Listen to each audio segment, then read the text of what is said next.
बच्चों, आज हम हेनरी के नियम के बारे में पढ़ेंगे। विलेयता पर दाब का क्या प्रभाव पड़ता है, इसका अध्ययन हेनरी नामक वैज्ञानिक ने किया था। 1803 में हेनरी ने विलेयता पर दाब के प्रभाव को समझाने के लिए एक नियम प्रतिपादित किया, जिसे हेनरी के नियम के नाम से जाना जाता है। हेनरीज लॉ के नाम से जाना जाता है। इस नियम के अनुसार स्थिर ताप पर विलायक के किसी दिए हुए आयतन में घुली हुई गैस की मात्रा साम्यावस्था पर उस पर डाले गए दाब के समानुपाती होती है। ठीक है। यदि गैस विलायक से कोई रासायनिक क्रिया ना करे, यानी कि जो हम गैस को किसी विलायक में घोलते हैं जिसका आयतन निश्चित हो, तो उसकी जो मात्रा घुलती है स्थिर ताप पर, वो दाब के समानुपाती है जो हम साम्यावस्था पर लगा रहे हैं। यदि एम स्थिर ताप पर विलायक के दिए हुए आयतन में घुली हुई गैस की मात्रा हो तथा साम्यावस्था पर पी गैस का दाब हो, तो हम गणितीय रूप से हम लिख सकते हैं M proportional to P. M मात्रा है घुली हुई और पी दाब है, तो एम प्रोपोर्शनल टू पी या M equal to K P, जहाँ पर के को हम समानुपातिक स्थिरांक कहते हैं। इसे हम हेनरी स्थिरांक के नाम से भी जानते हैं।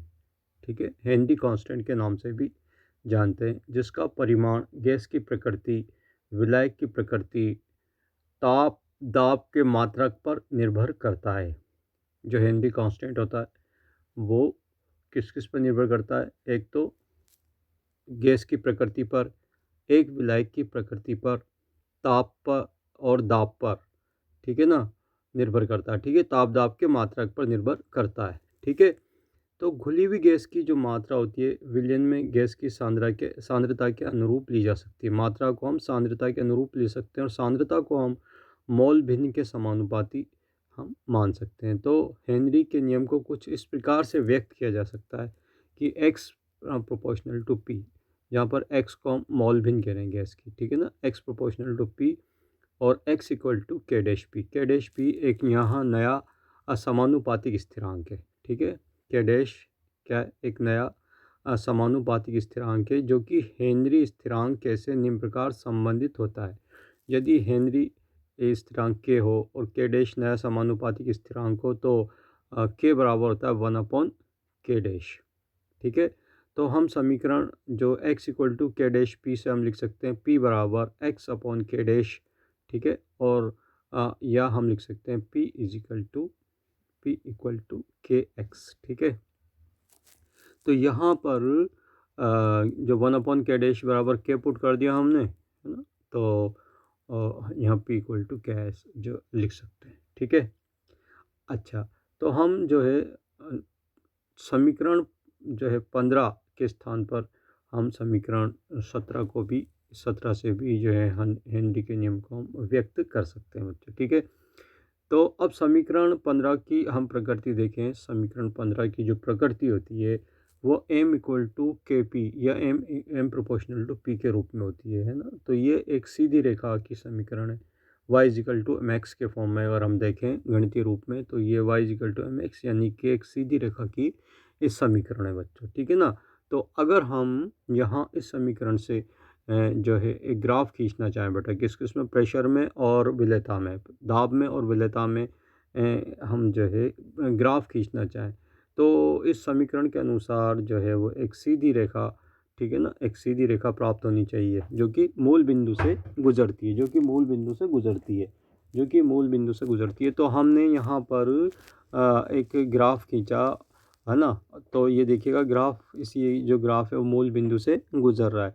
तो हेनरी के नियम का सत्यापन अगर हम करें, ठीक है, हेनरी के नियम का सत्यापन अगर हम करना चाहें, तो हम प्रेशर और सॉल्युबिलिटी, दाब और विलेयता के मध्य ग्राफ खींचकर कर सकते हैं। यदि हमें एक सीधी रेखा प्राप्त होती है तो इससे हेनरी के नियम का सत्यापन होता है। परीक्षा में पूछा जाता है कि हेनरी का नियम क्या है और इस हेनरी के नियम का आप प्रायोगिक सत्यापन किस प्रकार से करेंगे। तो पहले हम हेनरी के नियम का कथन कहेंगे, हेनरी का नियम क्या है, हेनरी कांस्टेंट क्या है, और उसके बाद फिर हम जो है हेनरी के नियम से हम एक सरल एक ग्राफ खींच के एक सरल रेखा खींचेंगे और इस तरीके से हेनरी के नियम को हम प्रायोगिक रूप से हम सत्यापित कर सकते हैं बच्चों, ठीक है ना।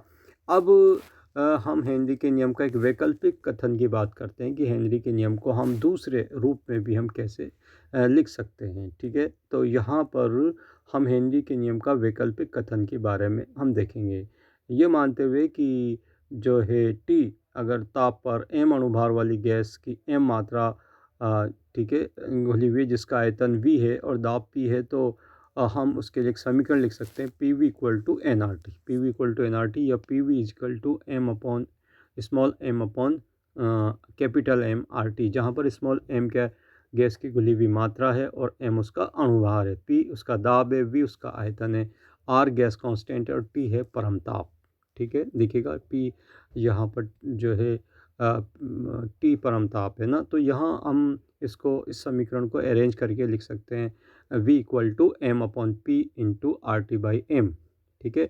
अब यहाँ यदि ताप स्थिर हो तो आर टी एम बाई का मान स्थिर होगा, आर कांस्टेंट है, एम अणुभार भी कांस्टेंट है और टी ताप स्थिर हो तो फिर आर टी बाई एम भी कांस्टेंट होगा और एम अपॉन पी जो है हेनरी कांस्टेंट है, अपन देखा था भी एम अपॉन पी की जो वैल्यू होती है बेटा वो कांस्टेंट होती है, वो हेनरी कांस्टेंट के बराबर होती है, तो के हेनरी कांस्टेंट है, तो यहाँ पर एम अपॉन पी कांस्टेंट होगा, आर टी बाई एम भी कांस्टेंट होगा, तो वी जो होगा वॉल्यूम वो भी स्थिरांक होगा। इसका मतलब क्या हुआ, इस प्रकार निश्चित ताप पर विलायक के किसी दिए हुए आयतन में घुली हुई गैस का जो आयतन है वो दाब पर निर्भर नहीं करता, ठीक है ना, वो स्थिरांक होता है बेटा, ठीक है। अच्छा, ये तो हेनरी के नियम का हमने वैकल्पिक कथन देख लिया। तो हेनरी के नियम को हम दो जो है रूप से हम परिभाषित कर सकते हैं, ठीक है। अब हेनरी के नियम का यदि हम दैनिक जीवन में अनुप्रयोग की बात करें, जो एग्ज़ाम में आपके पूछा जाता है कि साहब हेनरी के नियम का दैनिक जीवन में अनुप्रयोग बताइए, या फिर आपसे पूछा जाता है जब हम सोडा वाटर या कोल्ड ड्रिंक्स की बोतल को खोलते हैं तो बुदबुदाहट के रूप में जो है CO2 बाहर निकलती है, ऐसा क्यों होता है। तो होता क्या है कि जो सोडा वाटर या कोल्ड ड्रिंक्स की जो बोतल होती हैं और जब बंद होती हैं तो उनमें कार्बन डाइऑक्साइड का आंशिक दाब उच्च होता है और हेनरी के अनुसार गैस की विलेयता अधिक होती है, क्योंकि गैस की विलेयता जो होती है वो दाब पर निर्भर करती है। तो जो ही हम उसकी जो बोतल खोलते हैं तो अंदर वायु प्रवेश कर जाती है और कार्बन डाइऑक्साइड का जो आंशिक दाब है वो घट जाता है। आंशिक दाब घटने से कार्बन डाइऑक्साइड की विलेयता कम हो जाती है, ठीक है, और अतिरिक्त जो CO2 होती है वो बुलबुलों के रूप में बाहर आ जाती है। तो इस घटना से हम जो है हेनरी के नियम को हम दैनिक जीवन में हेनरी के नियम को दैनिक जीवन में हम देख सकते हैं, ठीक है, कि किस तरीके से हेनरी के जीवन जो है वो हेनरी का जो नियम है वो किस तरह से दैनिक जीवन में लागू होता है ना, जो हम देख सकते हैं, ठीक है। तो यहाँ पर जो हेनरी के नियम की सीमाओं की अगर हम बात करें तो हेनरी के नियम की सीमा कि हेनरी का नियम जो है कब कब लागू होता है, इसकी भी हम चर्चा कर सकते हैं बच्चों। तो देखिएगा हेनरी के नियम की क्या क्या सीमा होती हैं। तो सीमा के रूप में यदि हम देखें तो दाब जो है वो उच्च ना ही होना चाहिए, है ना, दाब का मान बहुत अधिक उच्च नहीं होना चाहिए, ताप अत्यंत निम्न नहीं होना चाहिए, है ना, temperature should not be very low and pressure should not be very high, ठीक है। अगर और तीसरा जो है विलयन तनु हो, अर्थात गैस की विलेयता विलायक से कम हो, विलयन तनु हो अर्थात गैस की विलेयता जो हो विलायक में कम हो, है ना, विलयन तनु होना चाहिए। और चौथा जो है वो विलयन विलयन एवं गैस दोनों प्रावस्थाओं में गैस के अणु की स्पीशीज समान हो, अर्थात गैस विलायक से कोई क्रिया नहीं करता हो, है ना, विलायक में ना तो वो आयनिक होता हो ना ही संगुणित होता हो, गैस संगुणित होती हो, ठीक है। तो जैसे HCl अमोनिया आदि गैसों के लिए ये नियम अगर हम देखें तो असफल हो जाता है, क्योंकि ये जो गैसें हैं वो जल से क्रिया करती हैं, अभिक्रिया करती हैं, परंतु यदि हम बेंजीन विलायक के तौर पर रहें तो HCl और अमोनिया गैसों की विलेयता के लिए ये नियम जो है बेंजीन जैसे विलायक में वो लागू हो जाता है, जबकि जल जैसे विलायक में HCl और अमोनिया के लिए जो है वो हेनरी का नियम लागू नहीं होता, क्योंकि HCl और अमोनिया दोनों ही जल से क्रिया करती हैं।